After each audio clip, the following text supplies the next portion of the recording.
هتاكل ايه؟ أكلة مشهورة، نعم، بالفن. معجونة ازاي؟ هتعرف هنا مع كل فزورة مطبوخة بأفلام وأغاني وكمان مسلسلات في فوازير. أكلة مفنونة. يا مساء الفل، معاكم مونيكا ميشيل، وجبت لكم معايا حل الطبق البايت معانا من امبارح، والحل هو مسلسل سكر زيادة. ويلا بينا هنلعب سوا بفزورة جديدة بأكلة مفيدة. ودلوقتي هنكشف طبق النهاردة اللي مخبي أكلة مفنونة.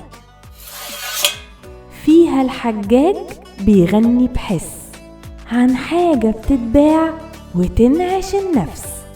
لو سمعت الأغنية هتحس بانعكاس بين ريحتها والطعم في نفس الكاس. لو فكرت في بايع بينده على المرين هتعرف اسمها في ثانيتين.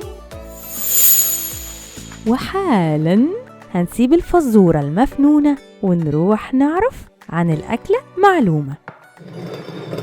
غير إنه بيتاكل ويتشرب، قالك العلماء إنك لو شميته فجأة هتلاقي إحساسك بالتعب والإجهاد اختفوا. ليه؟ لأن ده مفعول الزيت اللي خارج منه وإنت شميته. فبالتالي لو إنت شخص رياضي كده وبتهتم بنفسك وبتروح الجيم كل يوم، لو شميته هتحس إن التمرين أسهل بكتير، وممكن كمان يخليك تواصل التمرين لمدة أطول وإنت مرتاح.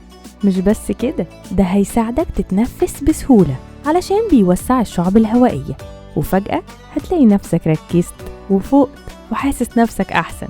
وللأسباب دي بيستخدموه رياضيين كتير، خصوصا في رياضة الجري والباسكت بول. قولي بقى، عرفت حل الفزورة؟ طب عرفت ايه هي الأكلة؟ اكتب تحت في الكومنتس.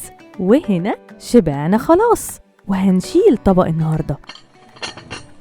كنت معاكم مونيكا ميشيل على مونيكروفون، واظبط ساعتك بكرة 7:30 بالظبط هاجي ومعايا الحل، وكمان هنلعب بفزورة جديدة من فوازير أكلة مفنونة بالفن.